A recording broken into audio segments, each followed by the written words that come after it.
चलो हाँ, आगे डिस्कस करते हैं।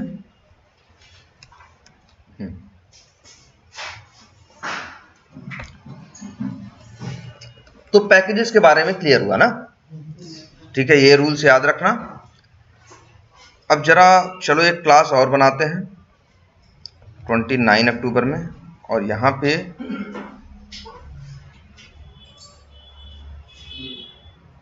न्यू करते हैं और क्लास बनाते हैं, नाम रखते हैं क्या, वेरिएबल कंसेप्ट्स। ठीक, मेन मेथड बनाते हैं।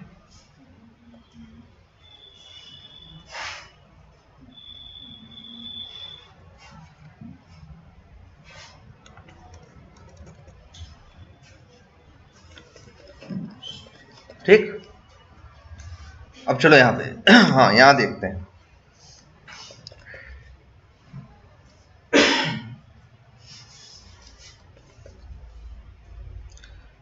अब हम एक काम करते हैं, यहां से हम दूसरे क्लास के मेथड को क्या करते हैं, कॉल करना, ये तो तुम जानते ही हो। चलो 6 चीजें देखते हैं, जरा लिखते हैं x इक्वस टू 100। हमने क्या लिखा, x इक्वस टू 100, और तुम्हें पता है जावा में कोई भी लाइन हो जाके सेमी कोलन पे क्या होती है, एंड होती है। ठीक है, और x इक्वस टू 100 लिखा, इस लाइन पे क्या आ रही है, एरर आ रही है ना। अब बच्चा, पहले तो मान लो हम जावा की बात ना भी करें, किसी दूसरी लैंग्वेज में भी यही लाइन लिखी जा सकती है, और हो सकता है वो लैंग्वेज एरर न दे। जैसे वीवी स्क्रिप्ट एक लैंग्वेज है, वहां पे अगर ये x इक्वस टू 100 लिखोगे वो कोई एरर नहीं देगी, वो कहेगी ठीक लिखा है भाई, कोई बात नहीं। ठीक है, लेकिन जावा एरर दे रही है। तो अगर पहले वेरिएबल के कंसेप्ट को समझो कि अगर हम कभी लिखते हैं x इक्वस टू 100 तो इसका होता क्या। तो याद रखना, तुम्हारे सिस्टम में कोई भी, सबने लैपटॉप खरीदा है तो सबके लैपटॉप में क्या होगी, रैम होगी। रैम की साइज होती है, ठीक है, जीबी में 8 GB 4 GB, और हमने तुमको बताया है भाई 1 GB में 1024 MB होंगे, 1 MB में 1024 KB होंगे, 1 KB में 1024 बाइट होंगे, फिर 1 बाइट में 8 बिट होंगे, है ना। और वही छोटे छोटे, इसीलिए उसकी साइज होती है इतने GB। ठीक है, तो उसमें क्या होता है, मान के चलो छोटे छोटे खाने होते हैं। इसको अगर हम दिखाएं, अगर पिक्चर में देखना चाहो तो मान के चलो तुमको ये जो एक्सेल फाइल दिख रही है, या तुम्हारी जो गणित वाली किताब नहीं होती, कॉपी नहीं होती थी जिसमें 4 खाने वाली होती थी, जिसमें मैथ लिख करते थे बचपन में, वो क्या थी, वो समझो वो क्या थी, एक्सेल कहो उसे, या वही क्या है, समझो जो छोटे छोटे खाने हैं, वैसे ही तुम्हारी रैम भी छोटे छोटे खानों से मिलके बनी। ठीक है, और उन्हीं खानों में चीजें क्या होती हैं, स्टोर होती हैं। ठीक है, और ये भी है, उन खानों में बस क्या है भाई, लैपटॉप को, रैम को क्या चाहिए, बस बिजली चाहिए। ठीक है, तो वही हमने बताया, उन खानों में जो एक खाना है उसे क्या बोलते हैं, एक बिट बोलते हैं। क्या बोलते हैं, बिट। जैसे ये देखो,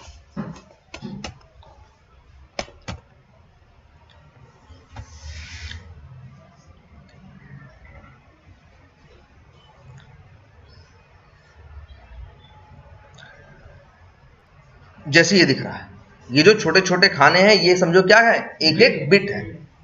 यही बिट 8 बिट मिलेंगी तो एक बाइट बनाएंगे, यही 1024 क्या मिलेंगे, बाइट मिलेंगे तो एक केबी बनाएंगे, 1024 केबी मिलेंगे तो एक एमबी बनाएंगे, 1024 एमबी मिलेंगे तो क्या बनाएंगे, एक जीबी बनाएंगे। लेकिन सब कुछ छोटी, सबसे छोटी इकाई क्या है सिंपल सिस्टम में, बिट है, बाइट नहीं, क्या है, बिट है। ये छोटे छोटे हैं। ठीक है, और इन्हीं बिट्स में तुम्हारा कंप्यूटर इसी सिद्धांत में सिंपल सा काम करता है भाई, लाइट से चलता है ना, या लाइट नहीं से चलाते, बैटरी से चलता है, बैटरी में भी क्या होती है, पावर ही होती है ना। तो बस कहीं लाइट पहुंचती है और कहीं लाइट नहीं पहुंचती। जहां लाइट पहुंचती है उसी को बोलते हैं ट्रू या 1, और जहां लाइट नहीं पहुंचती उसी को क्या बोलते हैं, फॉल्स। एक बार रिंकू सर का वीडियो होगा जिसमें उन्होंने शायद इस बारे में बताया होगा, बाइनरी के बारे में, और इसके बारे में। जिसको क्लासेस मिस हुई है, याद ना हो, वो पुराना वीडियो निकाले और उसको देखे। उन्होंने इस बारे में बताया है कि एग्जैक्टली कोई नंबर हो, कोई कुछ भी हो, कैसे इंटरप्रेट सिस्टम पे होता है। क्योंकि अगर 8 है, मान लो कोई नंबर है 15, अब सिस्टम या 100 है, 100 सिस्टम को रखना होगा तो ऐसा नहीं यहां ले आके 100 रख देगा। सिस्टम तो जानता ही नहीं गणित।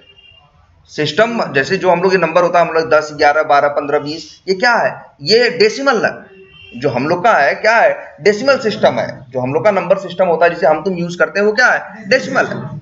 इसमें कहां से 0 से लेकर 9 तक नंबर होते हैं, और फिर जैसे ही 9 के बाद बढ़ते हो, 0 वाला एक इधर आ जाता है, और फिर 0, फिर 1, 1, 1, 2, 1, 3 ऐसे जाता है, फिर 1, 9 होगा, फिर क्या हो जाएगा? 1 की जगह ये क्या हो जाएगा? तो वही जिसको पढ़ते तुम लोग हासिल लेना या कैरी लेना है ना, तो 2 इधर आ जाएगा, जो 0 ऐसे ही चलता है सिस्टम में। लेकिन जो कंप्यूटर पे सिस्टम चलता है सिर्फ 2 नंबर पे डिपेंड करता है, 0 और 1। कंप्यूटर बस 2 ही नंबर जानता है, 0 और 1। और वो भी नहीं अंदर कोई आदमी बैठा है कि वहां 0 छप के आ रहा है, वो देख रहा है। वो 0 कैसे समझता है? अगर कहीं करंट नहीं गया तो समझता है ये 0 है, और कहीं करंट गया है तो समझता है क्या है? 1 है। जरा ये बताओ, याद है ना सबको? तो 100 अगर है, 100 यहां जो कमेंट डाल रहे हैं, तो इसको जरा डेसिमल में उसमें बाइनरी में बदलो, बताओ क्या आएगा? 2 से भाग दे देंगे, कहा था ना 2 से भाग दोगे बाइनरी में। डेसिमल में तो ऑलरेडी है। डेसिमल सिस्टम में तो 100 होता ही है, 100, 99 सब डेसिमल नंबर ही तो है। डेसिमल सिस्टम के ही तो नंबर है। 1 1 0 0 1 0 0 1 1 0 0 1 0 0। बस ये है, देखो यहाँ दिख रहा है 1 1 0 0 1 1 0 0 1। एक बताओ भाई, 1 1 0 0 1 0 0। चलो ये है ना। तो हमें तुम्हें लगता है कि हमने 100 लिखा है, कंप्यूटर 100 नहीं जानता। कंप्यूटर जो है वो 100 नहीं जानता। वो क्या करेगा जानते हो? इस 100 नंबर को रखने के लिए 8 खाने लेगा, और क्या था? 1 1 0 0 1।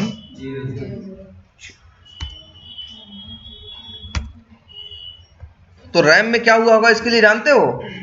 2 खानों में लाइट गई होगी, तीसरे में नहीं गई होगी, चौथे में नहीं गई होगी, 5वें में लाइट गई होगी, 6ठे में नहीं गई होगी, 7वें में नहीं गई होगी। समझ रहे हो? इससे सिस्टम समझ जाता है कि तुमने 100 लिखा है। अगर हम सिस्टम से कभी किसी कैलकुलेटर की बात कर लो, जब कैलकुलेटर में तुम लिखते हो 100 + 200 और वो तुमको 300 देता है, तो कैसे देता है? तुमने तो 100 लिखा, बटन से दबाया 100, उसने 100 लिया, तुरंत वो उसके पास भी छोटी सी रैम होगी, छोटी सी मेमोरी तुम्हारी कैलकुलेटर में भी होगी, चाहे वो 100 रुपए का हो चाहे वो 50 रुपए का। वहां पीछे ले गया 100 को तुरंत। और भाई देखो कैलकुलेटर भी कैसे चलता है? बिना बैटरी के नहीं चलता ना, बिजली कम लेता है, छोटी सी बैटरी चाहिए होती है, लेकिन चाहिए जरूर होती है। सिर्फ किस लिए? यही लाइट पहुंचाने के लिए। तुमने 100 लिखा, वो तुरंत ले गया कैलकुलेटर, पीछे क्या किया? उसको फटफट ऐसे बदल दिया। फिर तुमने प्लस लिखा, 200 लिखा, 200 को भी गया पीछे पीछे ऐसे बदल दिया। फिर ये जो 2 बाइनरी नंबर थे इनको आपस में जोड़ा, जो रिजल्ट आया वो भी किसमें आया? बाइनरी में ही आया, 1100 में। बाद में उसको कन्वर्ट किया नंबर में और तुमको दिखा दिया। भाई तुम ही तो देख रहे हो, नंबर को बाइनरी में कन्वर्ट किया जा सकता है, और बाइनरी को भी देखो, डेसिमल नंबर को बाइनरी नंबर में कन्वर्ट किया जा सकता है, और बाइनरी नंबर को डेसिमल में कन्वर्ट। तो ये जो कन्वर्टर होता है कैलकुलेटर में या किसी भी कंप्यूटर में, उसको बोलते हैं क्या? इनकोडर और डिकोडर। हर इलेक्ट्रॉनिक डिवाइस में कंसेप्ट होता है जिससे हम आदमी लोग इंटरेक्ट करते हैं। हम लिखते हैं डेसिमल नंबर में, इनकोडर उसे डेसिमल में उसमें बाइनरी में बदलता है। बाइनरी में अंदर गुणा भाग होता है, जो रिजल्ट बाइनरी में आता है, फिर डिकोडर उसको क्या करता है? डेसिमल नंबर में बदल के तुम्हें सामने दिखा देता है। तभी तुमको लगता है तुम्हारे कैलकुलेटर ने तुमको सही आंसर दिया, जबकि कैलकुलेटर पीछे बस 2 ही बात जान रहा है, क्या? 0 और 1। आई बात समझ में कुछ? तो ऐसे ही अगर यहाँ x = 100 लिखा हुआ है, किसी और लैंग्वेज, हम जावा की बात ही नहीं कर रहे हैं, मान लो किसी भी लैंग्वेज में x = 100 लिखा हुआ है, तो जानते हो ये 100 कहाँ गया? 100 ये गया कहाँ? रैम में। रैम में उसने खाने लिए, और इसको दिखाने 100 समझने के लिए उसने क्या किया? 2-3 जगह लाइट पहुंचाई और 2-3 जगह लाइट हटा दी, और उससे ये समझ गया क्या लिखा है? 100। और रैम भी देखो, रैम बहुत बड़ी हो, जैसे इसमें इतने ढेर सारे खाने दिख रहे हैं ना, अनलिमिटेड खाने यहाँ दिख रहे हैं, बहुत खाने दिख रहे होंगे ना। ऐसे ही रैम में भी क्या होते हैं भाई, जीबी में बात कर रहे हैं ना, कई अरब खाने होते हैं छोटे छोटे। तो उन्हीं अरबों खानों के अंदर कहीं जाके ये एक छोटी सी जगह लेके और वहीं पे उसने क्या किया, इसको रख दिया। लेकिन रैम में जहां अरबों खाने थे, जहां रखा, अभी तो कंप्यूटर जान रहा है ना, जब तुम लिखते हो किसी भी लैंग्वेज में x = 100, तो इसी x को क्या बोलते हैं, वेरिएबल बोलते हैं। क्या बोलते हैं, वेरिएबल। तो वेरिएबल के पास कभी नंबर नहीं होता, वेरिएबल के पास कभी वैल्यू नहीं होती। वैल्यू तो कहां होती है, रैम में। वेरिएबल के पास क्या होता है, उसका एड्रेस होता है। वो जानता है कि वो अरबों खानों के बीच में किस जगह वो रखा है। ये पता किसको है, सिर्फ x। तो कोई भी लैंग्वेज उठा लो, चाहे वीबी स्क्रिप्ट हो, पढ़ लो, पाइथन हो, पीएचपी, रूबी, कोई भी लैंग्वेज हो, सब इसी सिद्धांत पे काम करते हैं कि जो भी वैल्यू होगी, जो चीज होगी, वो कहां जाएगी, रैम में, और जो वेरिएबल होगा उसके पास उसका एड्रेस होगा। ठीक है, तो x = 100 वीबी स्क्रिप्ट में ये सही होता, लेकिन जावा में सही नहीं। लेकिन क्योंकि जावा जो एक ऐसी लैंग्वेज है, वो ये कहती है कि भैया अगर कोई वेरिएबल तुम्हें यूज करना है तो ऐसे यूज नहीं करने देंगे। पहले तुम बताओ कि जो वेरिएबल है वो किस टाइप का है, बिना टाइप बताए हम तुम्हें इस्तेमाल नहीं करने देंगे। कई लैंग्वेज ऐसी होती हैं जो बिना टाइप इस्तेमाल किए बताने देती हैं, जैसे वीबी स्क्रिप्ट है, उसमें बताने की जरूरत नहीं है। उसमें चाहे x = 100 लिखो, चाहे अगली लाइन में x = राहुल लिख दो, उसके ऊपर फर्क नहीं पड़ता। उसमें जो वैल्यू जाएगी अपने आप को वैसा बना लेगा। लेकिन जावा ऐसा काम नहीं करता। जावा कहता है जी पहले बता दो कि x किस टाइप का है, और बाद में x में उसी टाइप की वैल्यू रखना, कुछ भी और फालतू रखने नहीं देंगे, है ना। एक बार हमने एक क्लास ली थी, इसमें एक रीजन, इसका एक लॉजिकल रीजन भी बताया था कि एक लैंग्वेज जो कहती है, जैसे मान लो वीबी स्क्रिप्ट को, चलो नोटपैड पे, हाँ एक दिन उस दिन कोड लिखा था, ये माई कोड है ना, ये वीबी स्क्रिप्ट का है।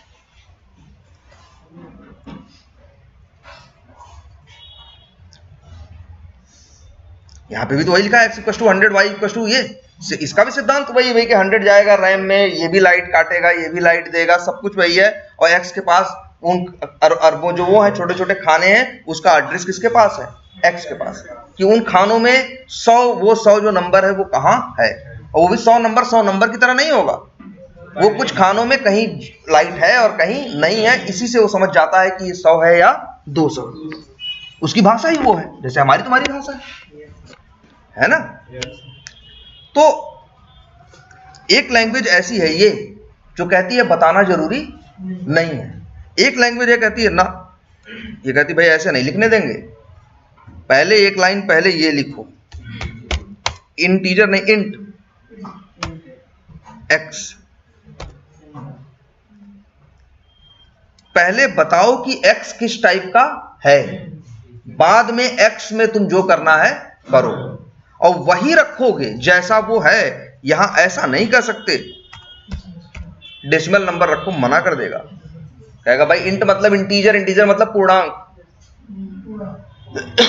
एक पूरे नंबर की बात कर रहा है ये पूरा नंबर नहीं है 100.79।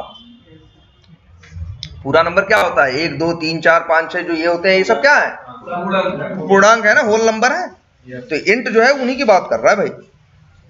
अब बताओ, तो एक लैंग्वेज कहती है ये इस तरह से लिखना है, इसको क्या बोलते हैं, इस लाइन को बोलते हैं क्या, डिक्लेयर करना। डिक्लेयर करना मतलब हिंदी में क्या बोलेंगे डिक्लेयर करने को, घोषित करना। पहले घोषित करो या डिक्लेयर करो कि ये x क्या टाइप, किस टाइप का है, बाद में फिर x में वैल्यू रखो, और वो भी वही रखोगे जैसा उसका टाइप है। इसमें ऐसे मत कर लेना कि यहां पे ABCD लिख दो, जावा इस चीज को अलाउ नहीं करे। लेकिन ये लैंग्वेज जो है इसको कोई परहेज नहीं है, इसमें x = 100 लिख दो, या 100.789 लिख दो, या x एक लाइन में ये लिखो, फिर एक लाइन में 200 लिख दो, फिर एक लाइन में राहुल लिख दो, इसे कोई फर्क नहीं पड़ता, ये चलाएगा। क्या कह रहे हो? बोलो। हाँ तीनों भाई देखो, अच्छा ये भी सब समझ लो भाई, कोई बड़ी बात नहीं है। x इक्वल टू 100.89 है ना, ये 100.89 कहाँ गया? रैम में गया। रैम में इसने जगह ली, उसका एड्रेस किसको दिया? x को। ठीक, अगली लाइन चली, फिर क्या गया? 200 गया रैम में ना, 200 गया रैम में, और फिर उसका एड्रेस किसको दिया? x को। वो उस x को जिसके पास पहले से एक एड्रेस था, और उसको तुमने क्या दिया? नया एड्रेस दिया ना। तो याद रखना, जब भी किसी वेरिएबल को नया एड्रेस मिलता है तो जो पुराना उसके पास होता है वो तुरंत छोड़ देता है। कभी ये मत सोचना कि उसके पास बड़ा नंबर था तो पकड़े रहेगा। बड़े या छोटे से मतलब नहीं है, उसे कोई भी नया एड्रेस दोगे तो अपने पुराने एड्रेस को क्या करेगा? छोड़ देगा। तो दूसरी लाइन में x क्या बन गया? 200 बन गया। तीसरी लाइन चलती है, अब राहुल जाता है कहां? रैम में। अब राहुल भी कैसे रैम में जाएगा? ये भी रिंकू सर ने बताया था, एक बार हम रिपीट कर देते हैं। राहुल है, भले ही तुमको दिख रहा है, लेकिन कंप्यूटर सिर्फ नंबर जानता है, 0 1 जानता है और कुछ नहीं जानता। तो हर कैरेक्टर का एक आस्काई कोड होता है, एक नंबर होता है। जैसे small a, small b, small c, d है ना, तो एक का 65 होगा, दूसरे का 66, इस तरह से। या देखोगे मिल जाएगा आस्काई, अगर गूगल पे डाल भी दो आस्काई कोड, तो हर कीबोर्ड में जितनी चीजें हैं तुम्हारे a b c d number संबर जितने हैं, सबका क्या आ जाएगा? एक आस्काई कोड आएगा। तुम तो लिख रहे हो राहुल ना, वो राहुल नहीं समझ रहा है सिस्टम। राहुल आर का नंबर अलग है, तो आर को बदल लिया, नंबर बदला, मान लो आर का नंबर है 72, सपोज करो, एक बार कह रहे हैं, एक लिस्ट मिल जाएगी तुमको, नेट पे ढूंढोगे मिल जाएगी इजीली। तो आर का मतलब मान लो उसके लिए क्या है? 72। तो आर देखेगा, आर का मतलब तुरंत 72 निकालेगा, फिर 72 को तुरंत बाइनरी में 0 1 0 1 में तोड़ लेगा। ऐसे ही ए के साथ भी करेगा, ऐसे ही एच के साथ करेगा, ऐसे यू के साथ करेगा, ऐसे एल के साथ करेगा। हमारे तुम्हारे लिए राहुल है, ये लिखा हुआ है, लेकिन सिस्टम के लिए राहुल नहीं है। ये रैम में आर को नंबर में बदलेगा, नंबर को फिर बाइनरी में बदलेगा, ए को भी नंबर में बदलेगा, नंबर को फिर बाइनरी में बदलेगा। ये इस सिद्धांत पे काम करेगा, है ना। तो कंप्यूटर पे कोई भी चीज सिर्फ 0 और 1 है, और 0 1 का मतलब क्या है? जहां लाइट गई वो 1, और जहां लाइट नहीं पहुंची वो 0। ठीक है। तो अगर तीसरा यहां राहुल है, तो राहुल भी गया रैम में, इसका एड्रेस भी किसके पास आएगा? x के पास। तो x जो इसके पहले वाला एड्रेस होगा उसे क्या कर देगा? छोड़ देगा। ये रहता है। अगर अभी हम इसको जोड़ेंगे तो ये x प्लस वाई जो हो रहा है, तो y तो 200 है, और x का मतलब क्या है यहाँ पे? राहुल है ना। तो क्या हो जाएगा? राहुल प्लस 200, तो राहुल 200 प्रिंट हो जाएगा। चलो इसको सेव करते हैं, मैसेज बॉक्स लगा है।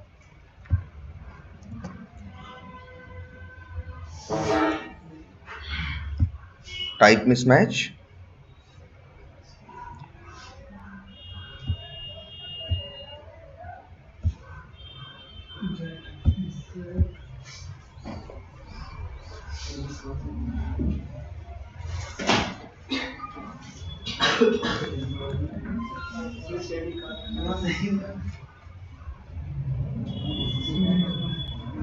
देखो अच्छा किस लाइन पे दे रहा है? लाइन नंबर 6 1 2 3 4 5 और 6।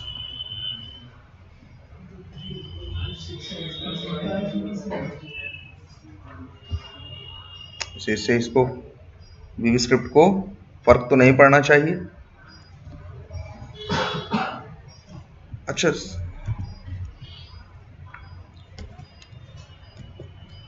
हम भूल रहे हैं, हमने बहुत पहले ही लैंग्वेज देखो उसमें, अब इसमें जैसे हम लोग प्लस, जावा में प्लस दोनों काम कर जाता है, लेकिन वहां प्लस भी था और एक इम्परसेंट भी था।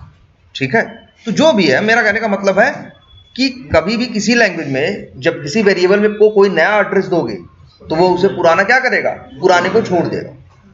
तो पुराना तो अब भी रैम में है ना, ऐसा नहीं कि रैम से मिट गया, अब भी रैम में है, लेकिन x को नया एड्रेस मिला तो पुराने को उसने क्या कर दिया? छोड़ दिया। तो जान लेना हर लैंग्वेज में एक क्लीनर होता है, हर लैंग्वेज में एक क्या होता है? क्लीनर। वो यही देखता है ऐसा कौन है जो रैम में है लेकिन जिसका इस्तेमाल कोई कर नहीं पाएगा। भाई जिसका एड्रेस मेरे कोड में होगा ही नहीं तो हम उसे इस्तेमाल कैसे करेंगे? तो क्लीनर का काम ही क्या है? ऐसे लोगों को क्या करना? साफ कर देना, क्योंकि ये बेवजह मेमोरी ले रहा है, ये रैम में मेमोरी भी ले रहा है और ये कहीं आगे इस्तेमाल भी नहीं होंगे, तो बेवजह ही है ना। लेकिन एक लैंग्वेज ये है जो कहती है कि भाई सबसे इस तरह से करो, और एक लैंग्वेज ये है कि जो कुछ भी रखने को रेडी है। कह सकते हो हाँ इजी है, लेकिन एक दिक्कत क्या आती है इन लैंग्वेजेस के साथ? हाँ, समझने में भी दिक्कत आती है, और प्लस एक दिक्कत हमने जैसे इसके पहले भी एक बार डिस्कस की थी कि मान लो हमने एक कोड लिखा और उस कोड में हम क्या कर रहे हैं, 10वीं लाइन मेरी क्या करती है उस कोड की? भाई हम कोड कैसा भी लिख सकते हैं, हमने ऐसा कोड लिखा है जो एक एक्सेल फाइल पड़ी है जहां लोगों का नाम लिखा है, नाम के बाद एज लिखी है, ठीक है, और जितनी एज लिखी है उसमें मान लो हमको +3 करना। मेरा कोड चलता है 10वीं लाइन में और वहां से जाके एज उठा के ले आता है, और एज उठा के ले आया, एज आया, तो फिर इसने क्या किया, उसमें 3 ऐड किया, ठीक है। मान लो ये 15वीं लाइन में हम वैल्यू को एक्सेल से उठा के ले आ रहे हैं और 25वीं लाइन में हम क्या कर रहे हैं, उसे यूज कर रहे हैं। तो 15वीं में गया था नंबर उठाने, नंबर मिल गया, ले आया, और 25वीं लाइन में तुम उसको यूज कर रहे हो, उसमें इसने क्या किया, मान लो एज 30 आई और +3 किया और क्या हो गया, 33 हो गया, सही है। लेकिन मान लो एक्सेल में गलती से वहां पे नंबर एज के बजाय XYZ लिखा होता, तब VB स्क्रिप्ट जाता, उसे उठा के ले आता, ले आने के बाद क्या करता, वेरिएबल में रखता 15वीं लाइन में, और 25वीं लाइन में फिर क्या होता, इस्तेमाल। अब XYZ में जब 3 जोड़ोगे तब थोड़ी ना 33 आएगा या 38 आएगा या कुछ आएगा, ये तो गलत हो गया ना। तो भाई एरर कहाँ आई, 25वीं लाइन में, जहां हम सोच रहे थे एक एज आएगी, एक नंबर आएगा, वहां पे क्या आया, कुछ उल्टा पुल्टा आया या एरर आ गई। अब हम परेशान हुए कि यार हमारी 25वीं लाइन में क्या दिक्कत है, जबकि दिक्कत की वजह कहाँ छुपी थी, 15वीं लाइन में। क्योंकि 15वीं लाइन में जो वैल्यू उठ के आनी चाहिए थी वो आई नहीं, लेकिन इसने कुछ मना नहीं किया, VB स्क्रिप्ट ने रख लिया, क्योंकि ये कहता हमें कोई दिक्कत नहीं, हमें ये दोगे तब भी रख लेंगे, वो देंगे वो दोगे तो वो भी रख लेंगे। उसको गलत मिला, उसने गलत लिया और आगे दे दिया। 25वीं लाइन में एरर आई, तुम ढूंढते हुए पहुंचे, फिर समझ में हो गलती तो मेरी यहाँ 15वीं लाइन में। इस गलती को सही करने के लिए तुमने 10 मिनट अपने 15 मिनट लगाए। लेकिन यही बात सोचो जावा की, जावा ने अगर मांगा था कि हमें नंबर चाहिए, अगर 15वीं लाइन पे उसे नंबर नहीं मिला होता, XYZ मिला होता, तो 16वीं लाइन पे जाता ही नहीं, वो उसी टाइम पे वहीं तुरंत एरर दे देता, भैया हमें सही वैल्यू मिली नहीं है, हम आगे जाएंगे नहीं। इस गलती को तुम्हें ठीक करने में कितना टाइम लगता, शायद 1 मिनट लगता है ना। तो इसी वजह से वर्क के पॉइंट ऑफ व्यू से, मेंटेनेंस के पॉइंट ऑफ व्यू से, ये जो प्रोग्रामिंग लैंग्वेजेस होती हैं ये ज्यादा बेटर होती हैं। और ये जो लैंग्वेज है, VB स्क्रिप्ट नाम है ना, ये स्क्रिप्टिंग लैंग्वेज है। ये क्या है, स्क्रिप्टिंग लैंग्वेज, ठीक है। स्क्रिप्टिंग लैंग्वेज में यही होता है, अक्सर जो दोगे रख लेगा सब, कुछ भी मना नहीं करेगा। और इन्हीं स्क्रिप्टिंग लैंग्वेजेस के लिए एक वर्ड और यूज होता है, ये होती है क्या, डायनेमिक टाइपिंग लैंग्वेज। और ये जो प्रोग्रामिंग जावा में करते हो, जावा क्या है, स्टैटिक टाइपिंग लैंग्वेज। यहां पे जो भी चीज है भाई पहले बताओ, पहले वेरिएबल यूज करना है तो पहले उसका टाइप बताओ और बाद में वही वैल्यू रखो जो टाइप बताए हो, कुछ भी फालतू मत रख दो। आई बात समझ में? और ये भी कभी कंफ्यूज मत होना, अगर हम लिखें x = 200, भाई x क्या है, वेरिएबल। वेरिएबल का मतलब जो वेरी कर सकता हो, जिसमें चीजें क्या हो सकती हो, चेंज हो सकती है। अगर ये लिखा है रन कर दो, 8वीं लाइन पे पहुंचेगा तो क्या मतलब होगा इसका, 100। 8वीं लाइन पे जब पहुंचेगा तो रैम में क्या स्टोर करेगा, 100, और उसका एड्रेस किसको देगा, x को। फिर जब 10वीं लाइन पे पहुंचेगा तो रैम में क्या रखेगा, 200, और उसका एड्रेस किसको देगा, x को। जब x को नया एड्रेस मिला तो पुराना एड्रेस छोड़ देगा। तो x के अगर अभी हम प्रिंट कराएं इस लाइन के बाद x की वैल्यू,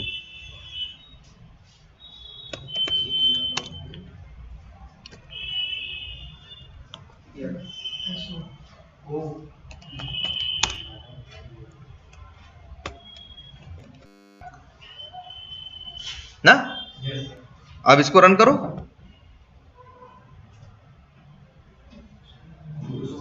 200 आया ना, 100 नहीं आएगा क्योंकि 100 आया अगर, हाँ यही लाइन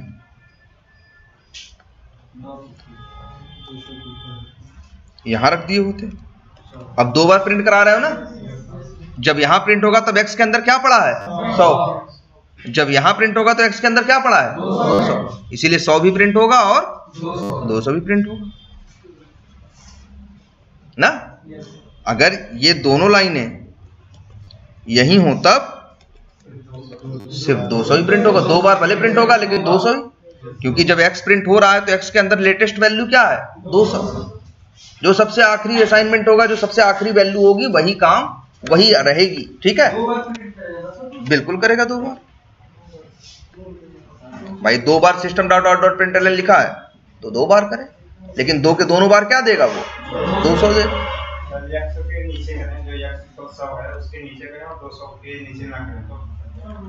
अच्छा मतलब चलो हाँ ऐसे कर दे, मतलब तुम्हारा कहने का मतलब ये बिल्कुल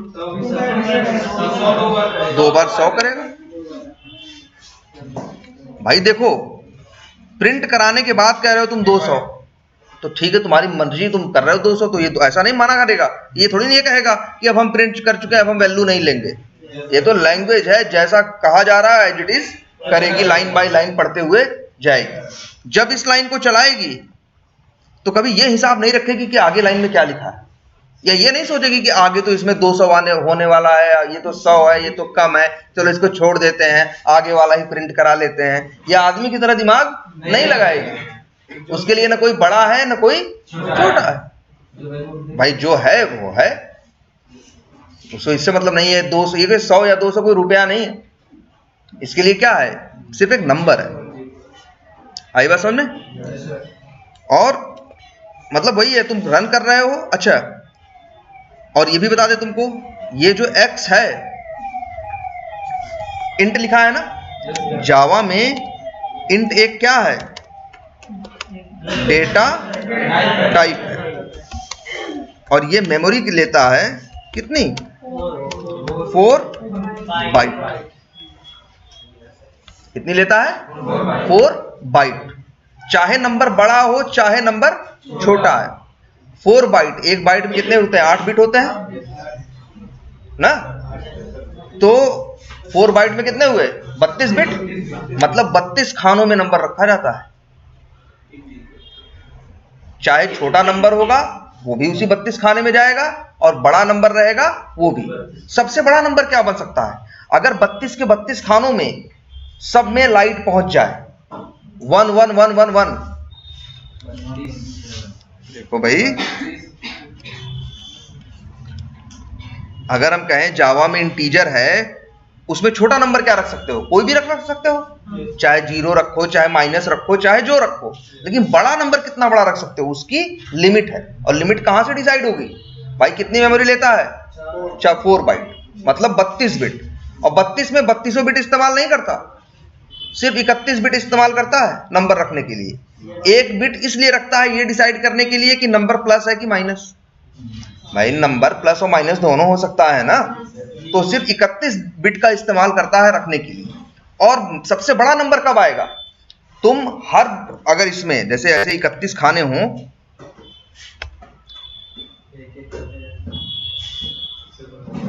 ऐसे 31 खाने बना दो, इस नंबर को भी चाहो तो तुमको जब बताया गया है कि डेसिमल से बाइनरी में कन्वर्ट करो तो ये भी बताया गया है ना कि बाइनरी से डेसिमल में कन्वर्ट करो, 2 के पावर 0 2 के पावर 1 ऐसे ऐसे करके बढ़ते चले जाओगे ना, अंतिम में जोड़ोगे तो एक नंबर आएगा, लगभग कुछ है वो 3.4 या 3.8 अरब अरब के पास नंबर है। या मैथ वैसे हम कहते हैं, जब मैथ में वैसे रिप्रेजेंट करते हैं तो लिखते हैं ना, जिसको तुम लोग इंग्लिश मैथ में कहते थे घात, या उसी को क्या बोलते हैं पावर ना, तो 2 के पावर 31,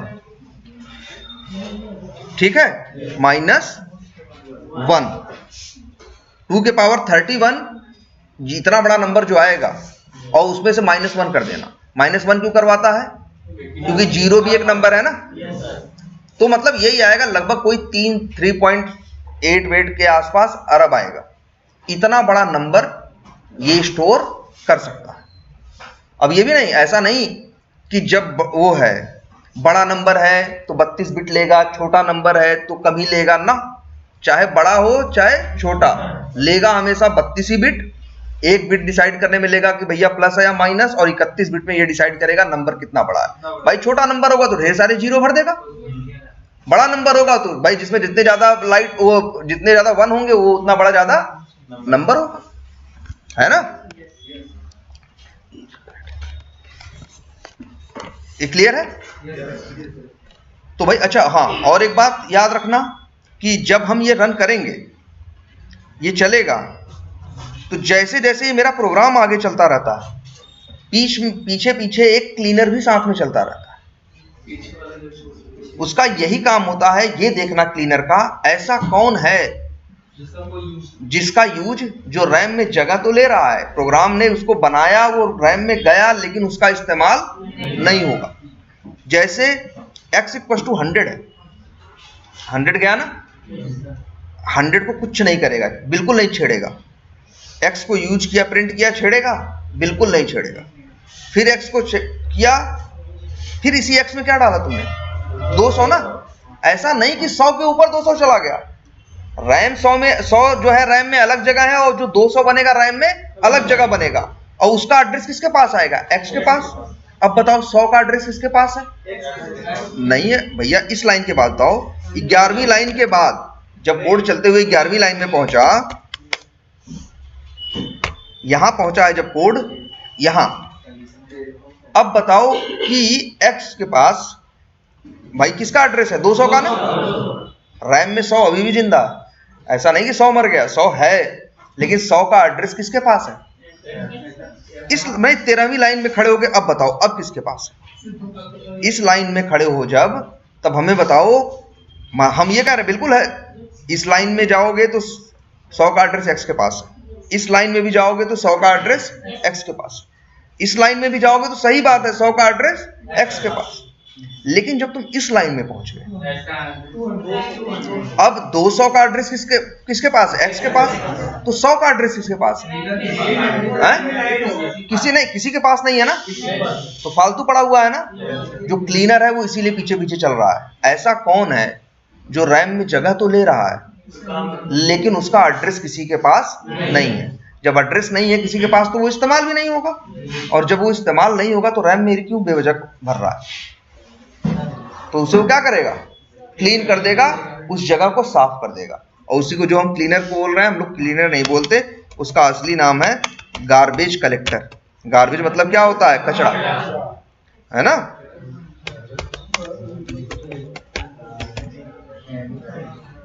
ठीक है, तो इसका काम यही है। गार्बेज मतलब जो भी कूड़ा कचरा ऐसा है जो इस्तेमाल के लायक अब बचा नहीं है, उनको साफ करो। ठीक है, तो जावा में मेरे प्रोग्राम तो चलते ही चलते हैं। जावा में एक प्रोग्राम पीछे पीछे और भी चलता रहता है, जिसका नाम होता है क्या, गार्बेज कलेक्टर। उसका यही काम होता है, देखना भाई कौन ऐसा है जो बेवजह जगह ले रहा है, इस्तेमाल है नहीं इसका। ठीक है, कंडीशन लगा के 100 का इस्तेमाल करें तो हाँ यहाँ नीचे कंडीशन को लगा के 100 का इस्तेमाल या फॉलो करें। अच्छा, बिल्कुल। क्या अगर हम ऐसे लिख दें, मान लो इफ क्या लिखे बताओ, मान लो हम कुछ भी लिख दें, इफ ट्रू ही लिख दें, तो ऐसे कर दे। यही कहना चाह रहे हो ना, इसके ऊपर कुछ देखो, कुछ भी चला के करोगे, अगर इसके अंदर जाएगा तब तो नई वैल्यू मिलेगी, तब 100 जो होगा वो क्या बन जाएगा, फालतू बन जाएगा, तब 100 बन। अगर इफ के अंदर नहीं गया तो नई वैल्यू नहीं आई, तब 100 का एड्रेस किसके पास है, x के पास है, तो भैया गार्बेज कलेक्टर उसका कुछ नहीं करेगा। भाई उसका एड्रेस है, अगर इफ के अंदर गया तो x पे नई वैल्यू आएगी कि नहीं आएगी, जब नई आ जाएगी तो पुरानी बेकार हो जाएगी और गार्बेज कलेक्टर हटा देगा। तो मतलब हाँ बिल्कुल ऐसे कर सकते हैं। मान लो हम यहां लिख दें बूलियन, कुछ भी लिख दें m इक्वल टू फॉल्स, और यहां लिख दें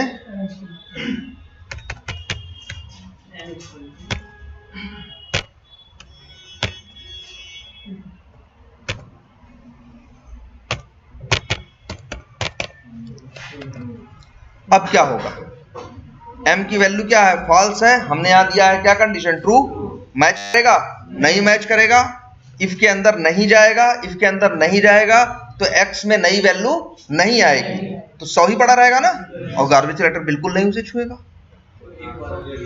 भाई सीधी बात देखो, गार्बेज कलेक्टर ऐसा नहीं है कोड पढ़ के करता है, तुम्हारा कोड चलता जाता है और उसके बाद जो चीज, भाई इसीलिए देखो गार्बेज कलेक्टर कभी आगे आगे तुम्हारे नहीं चलेगा, वो पीछे पीछे चलेगा, जहां वो देख रहा है भाई कि कौन ऐसा है किसके पास एड्रेस है किसके पास नहीं है, जिस वैल्यू का एड्रेस किसी के पास होगा उसको नहीं छेड़ेगा और जिसका नहीं होगा उसे हटाएगा, है ना।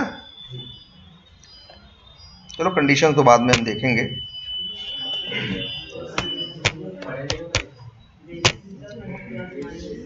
ठीक है, अच्छा इस लाइन को क्या बोलते हैं, जब हम ये x कर रहे हैं तो इसको क्या बोलते हैं, हम क्या कर रहे हैं, डिक्लेयर, इसको हम बोलते हैं डिक्लेरेशन। डिक्लेयर करना मतलब क्या, डिक्लेरेशन, ठीक है। और यहां पे क्या हो रहा है, हाँ इनिशियलाइजेशन, ये देखो पहली बात तो ये समझो कंप्यूटर, ये जो x इक्वल टू 200 हो रहा है, तो जो लैंग्वेज होती है इसमें x इक्वल टू 200 का मतलब क्या है, 200 गया रैम में और रैम का एड्रेस किसके पास आया, x के पास, इसको हम कहते हैं क्या, असाइन करना। जैसे असाइन का मतलब ऐसे समझो, मतलब हमने जैसे 4 लोग मेरे लिए काम करते हो, हम तुमसे कहें भाई तुम ये जाके करो, तो मतलब ये क्या किया, तुमको ये काम असाइन किया, ठीक है। तो जब हम किसी वेरिएबल के अंदर किसी वैल्यू को डालते हैं तो उसको हम बोलते क्या है, उसको हम बोलते हैं असाइनमेंट। ये क्या है, असाइनमेंट, ठीक है। तो ये डिक्लेरेशन है और यहां पे क्या है, असाइनमेंट है, और याद रखना असाइनमेंट भी किसका होता है, असाइनमेंट ऑफ एड्रेस होता है ना, एड्रेस ही तो मिलता है वेरिएबल को, वेरिएबल के पास कोई वैल्यू नहीं होती, वेरिएबल तो कहीं है, वैल्यू कहीं है, बस वो वैल्यू कहाँ है, इसका एड्रेस किसके पास है, वेरिएबल के पास, x के पास, या x एक वेरिएबल। तो हम क्या कहेंगे, ये क्या करता है, असाइनमेंट ऑफ एड्रेस है। और ये बताओ x में इस लाइन की बात करें, 8वें लाइन की, जब 8वीं की बात करें तो आगे भूल जाओ, जब 8वीं लाइन की बात करें तो आगे की लाइनों के बारे में मत सोचो, सिर्फ 8वीं के बारे में सोचो, क्योंकि कंप्यूटर ऐसे ही सोचता है। तो ये x में ये पहली बार असाइनमेंट हो रहा है ना 8वीं लाइन में, तो इसी को क्या बोलते हैं, इसी को बोलो भाई, पहली बार हो रहा तो वर्ड लगा दो क्या, फर्स्ट असाइनमेंट। और फर्स्ट असाइनमेंट को ही बोलते हैं क्या, इनिशियलाइजेशन। जैसे अगर हमने 4 बंदे अपने लिए रखे, आज हायर किए हमने, और फिर तुमको मेरे पास कई काम है, तुमको एक काम अभी दिए, तो पहली बार काम दिए ना, तो फर्स्ट असाइनमेंट मिला तुमको ना, तो यही क्या है, इनिशियलाइजेशन किया, अब शुरू किया है तुमने, आगे तुम्हें और भी काम देंगे। तो इनिशियलाइजेशन इसी को बोलते हैं, जब किसको, फर्स्ट असाइनमेंट। इनिशियलाइजेशन भी है क्या, असाइनमेंट ही, बट वो क्या है, फर्स्ट असाइनमेंट है। देखो यहां फिर से असाइनमेंट हो रहा है,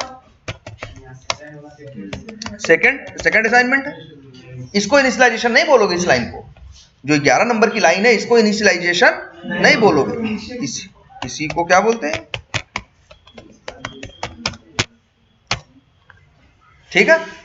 इनिशियलाइजेशन बोलो या फर्स्ट असाइनमेंट ऑफ एड्रेस बोलो, और ये क्या है, सेकंड है, फिर सेकंड भी हो सकता है, थर्ड, भाई हम कुछ भी डाल सकते हैं, कोई रोक थोड़ी ना मेरे ऊपर। हमने एक लाइन में फिर कर दिया x इक्वल टू 5, ये भी है क्या है, असाइनमेंट। और वेरिएबल के पास वैल्यू नहीं गई, वेरिएबल के पास सिर्फ वैल्यू का एड्रेस आया, नया एड्रेस आया तो पुराना छोड़ दो, ठीक है। अब ऐसे भी लिख सकते हैं,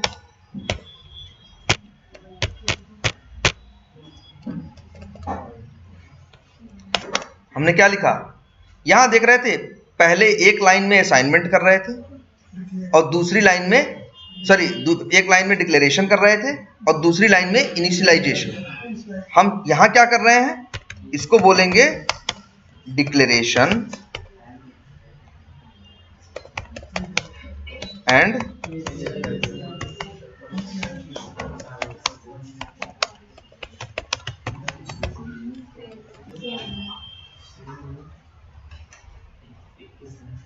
declaration and initialization in same line.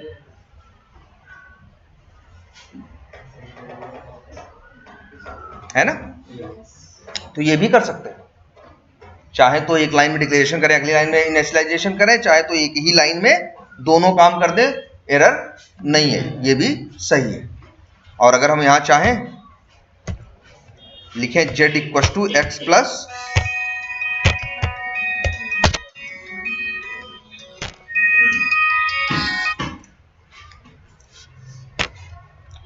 अब क्या है, एरर है ना, z equal to x plus y लिखा तो एरर है, क्यों? क्योंकि x और y में एरर नहीं है, एरर कहां है, z में।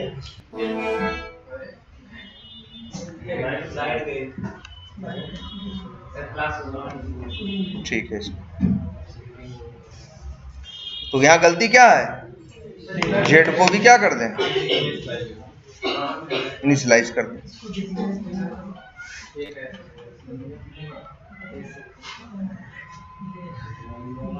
चलो आज इतने पे स्टॉप करते हैं।